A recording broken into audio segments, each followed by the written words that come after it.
L'actualité décortiquée, commentée. Savoir et comprendre. Cube.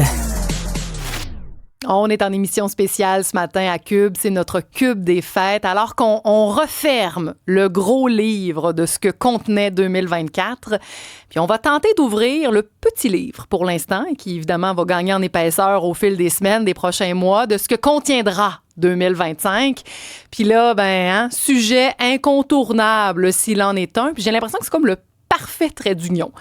On va parler de politique américaine. Et là, je mets la table avec une espèce de ligne du temps en accéléré. Je vous ramène 20 janvier 2017. Ça fait longtemps, puis pas tant que ça. Après avoir fait tout un pied de nez au sondage, Donald Trump s'installe à la Maison-Blanche à titre de 45e président élu. Il va compléter un mandat, on s'en souvient. Il va évidemment convoiter un second mandat.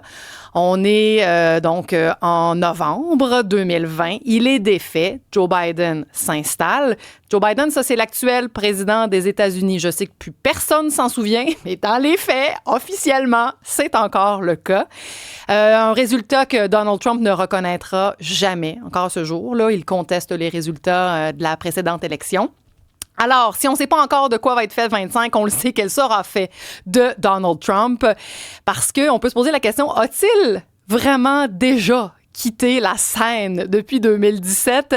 Avec nous ce matin, Donald Cuccioletta, analyste politique. Bonjour, Donald. Bonjour, bonjour. Quel plaisir de te retrouver, Donald. Bien, évidemment, on va regarder ce qui est à venir, mais je pense qu'on n'a pas le choix. En vrac, là, on va tenter de repasser la dernière année en politique américaine. Déjà, là, est-ce qu'on peut se dire qu'il y a eu un avant et un après premier débat? Je nous ramène là à cet échange entre Joe Biden et Donald Trump où là, vraiment, les démocrates ont fait « Houston, on a un problème ». Tout à fait, vous avez tout à fait raison. Je veux dire, le 27 juin, je pense qu'on a vu finalement que M. Joe Biden ne pouvait plus même gérer comme président des États-Unis, il faut jamais oublier.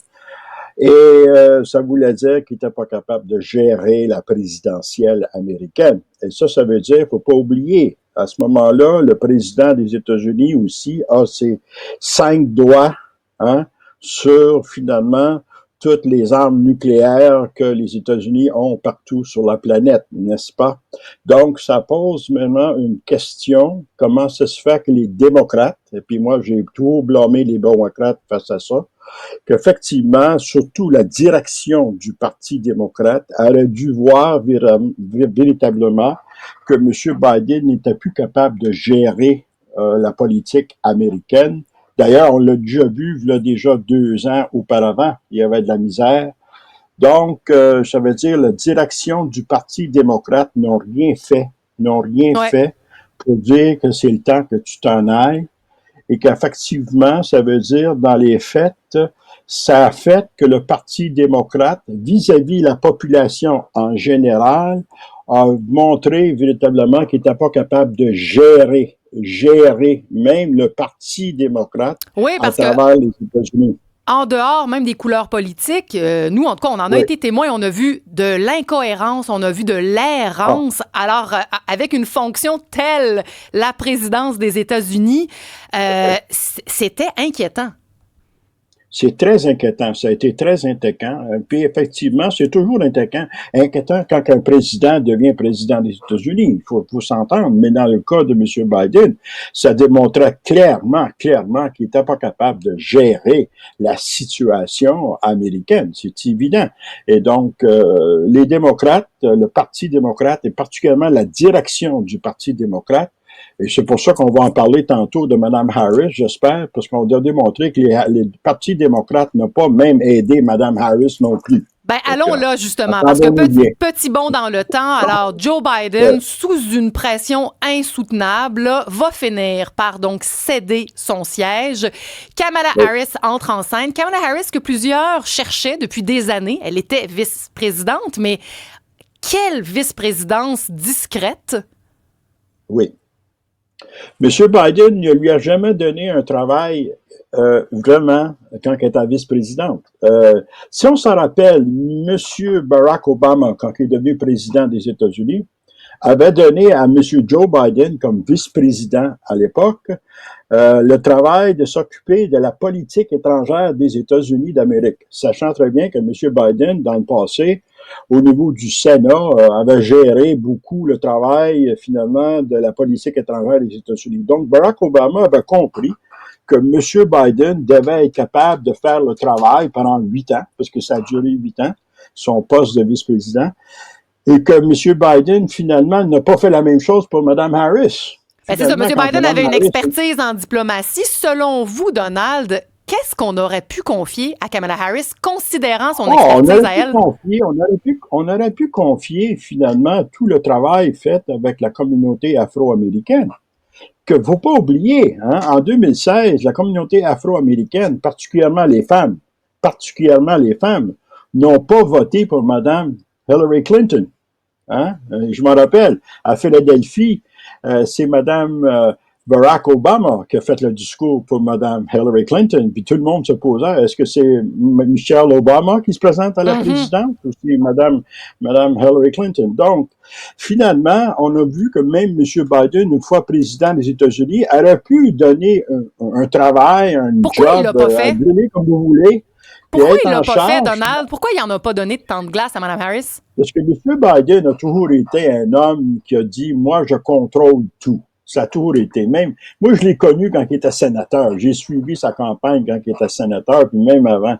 Effectivement, c'est toujours quelqu'un qui disait, moi, je sais quoi faire, c'est moi qui vais le faire, puis personne d'autre. Puis il a toujours territorial. été un peu...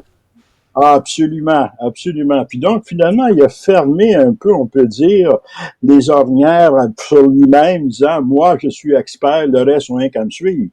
Puis c'est un peu ça quand on a vu le 27 juin aussi, hein. Je veux dire, avec tout ce qui s'est passé là, il aurait pu dire, je suis plus capable. Il n'a pas été, non.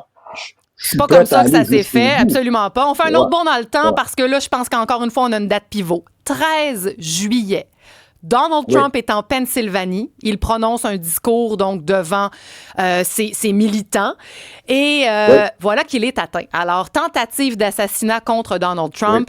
Et là, évidemment, tout ça ne s'orchestre pas nécessairement, mais ça devient spectaculaire. On le voit, vous allez vous en souvenir des images, le poing dans les airs, fight, fight, fight. Il y a vraiment quelque chose de l'ordre du cinéma ou presque. Ah, c'est du cinéma. Il a compris. Il faut jamais oublier que Donald Trump, depuis des années, a toujours servi du spectacle. Faut jamais oublier. Il maîtrise les codes. Ah oui, il a compris, lui. Ça fait longtemps qu'il a compris le complexe du le spectacle aux États-Unis, particulièrement dans la ville de New York où il est né puis où il a grandi.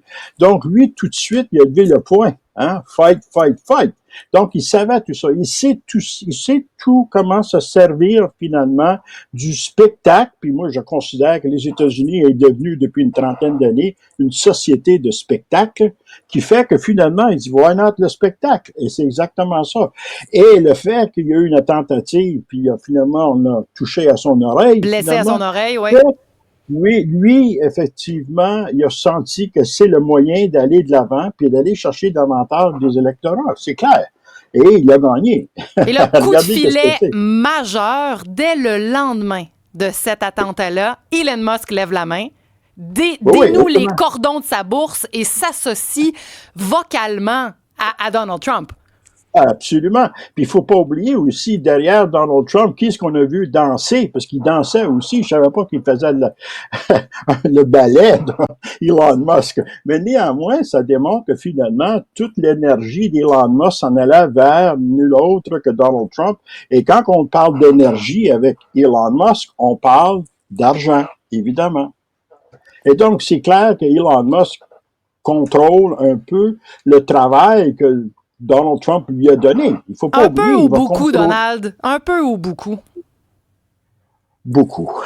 Beaucoup. C'est ça qui fait un peu, on peut dire, pourquoi finalement quelqu'un qui n'a pas été élu, parce qu'Elon Musk, c'est pas quelqu'un qui est élu, mais il y a un poste qui va gérer tous ceux qui travaillent au niveau fédéral. Imaginez-vous, c'est lui le boss. Hein?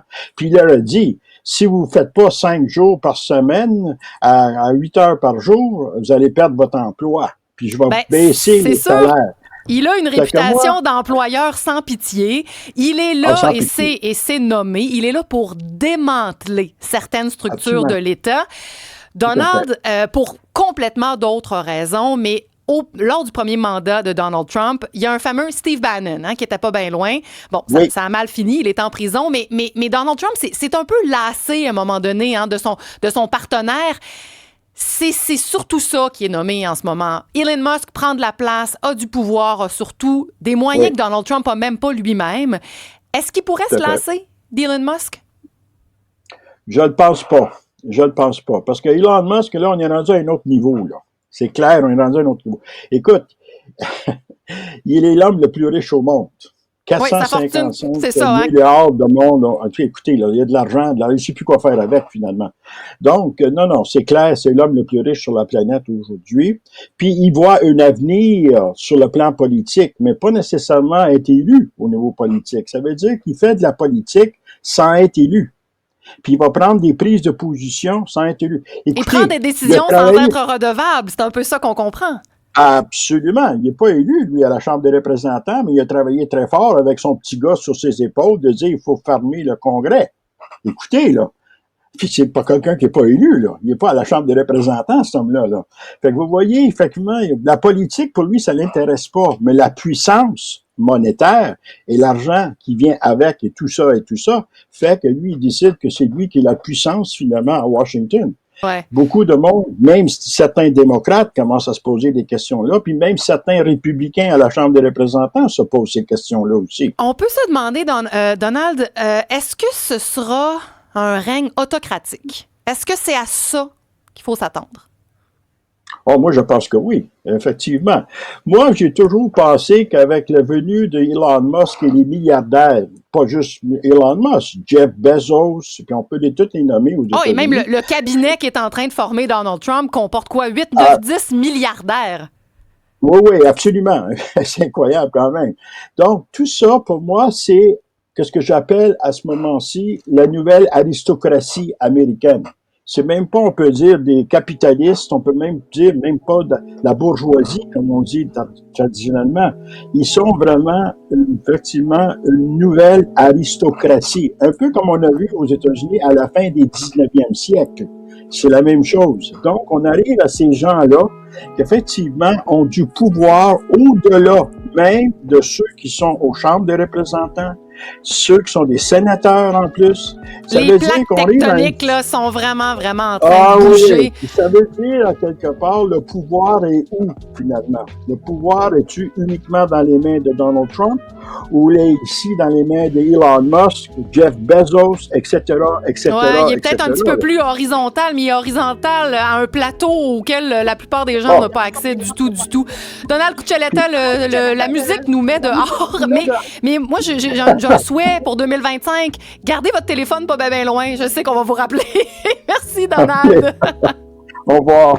Bye bye. Bonne année à vous.